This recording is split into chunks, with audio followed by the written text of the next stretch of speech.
ప్రాచీన భారతదేశంలో దిలీపుడు అనే మహారాజు ధర్మబద్ధంగా పాలన చేస్తూ ప్రజలను రక్షించేవాడు. ఆయనకు సతీ సమానురాలైన సుదక్షిణ అనే రాణి ఉండేది. వారు చాలా కాలంగా సంతానం కోసం ప్రయత్నించారు, కానీ సంతానం కలగలేదు. ఒకరోజు దిలీపుడు మరియు సుదక్షిణ వశిష్ఠ మహర్షి ఆశ్రమానికి వెళ్ళి, స్వామి, మాకు సంతానం కలగలేదు, దయచేసి దారి చూపండి అని ప్రార్థించారు. వశిష్ఠుడు ధ్యానం చేసి ఒక సందర్భంలో నందిని అనే ఆవుకు సేవకు చేయకపోవడం వల్ల శాపం పడిందని చెప్పారు. తీర్మానం ప్రకారం నందిని ఆవును రక్షించడం వల్ల శాపం తొలగిపోతుందని చెప్పారు. ఆ తరువాత దిలీపుడు ప్రతిరోజు నందిని ఆవుతో అడవికి వెళ్ళి దాని భద్రత కల్పించేవాడు.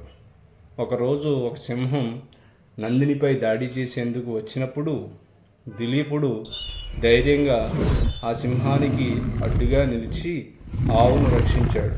అది నిజానికి దేవతల పరీక్ష. చివరికి సింహం మాయమైపోయింది. నందిని ఆనందంతో, రాజా, నీవు నాకు చేసిన రక్షణ వల్ల నీ శాపం తొలగింది, త్వరలోనే సంతానం కలుగుతుంది అని ఆశీర్వదించింది. తరువాత కొద్ది రోజులకు సుదక్షిణ గర్భవతి అయ్యి ఒక దీపం లాంటి రఘువును ప్రసవించింది. ఆ బాలుడు చిన్నప్పటి నుంచే ధార్మికుడిగా, ధైర్యవంతుడిగా, వినయంగా పెరిగాడు. రఘువు వశిష్ఠుని వద్ద విద్యాభ్యాసం, ధనుర్విద్య నేర్చుకుని మంచి యోధుడిగా ఎదిగాడు. ఒకరోజు రాక్షసులు ప్రజలను హింసిస్తున్నప్పుడు రఘువు ధైర్యంగా వెళ్ళి వారిని ఓడించాడు. ప్రజలు రఘువును ధైర్యవంతుడిగా గౌరవించారు.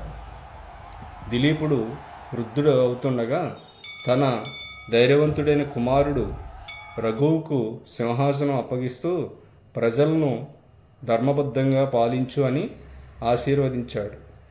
రఘువుకి రాజ్యాభిషేకం చేశారు. ప్రజలు పూలతో వేడుక చేసుకున్నారు. వేల మంత్రాలతో మహర్షులు ఆశీర్వదించారు. రఘువు ధర్మ మార్గంలో పాలన సాగించాడు. ప్రజలు సంతోషంగా జీవించారు. రఘువు స్థాపించిన వంశం రఘువంశంగా ప్రసిద్ధి చెందింది. ఈ రఘువంశంలో భగీరథుడు, అజుడు, దశరథుడు లాంటి రాజులు పుట్టారు. అలాగే చివరికి శ్రీరాముడు జన్మించి రామాయణం సృష్టించాడు. ఈ కథ చెబుతుంది, మనం చేసిన పాపపుణ్యాల ఫలితం ఎప్పటికైనా అనుభవించాల్సిందే.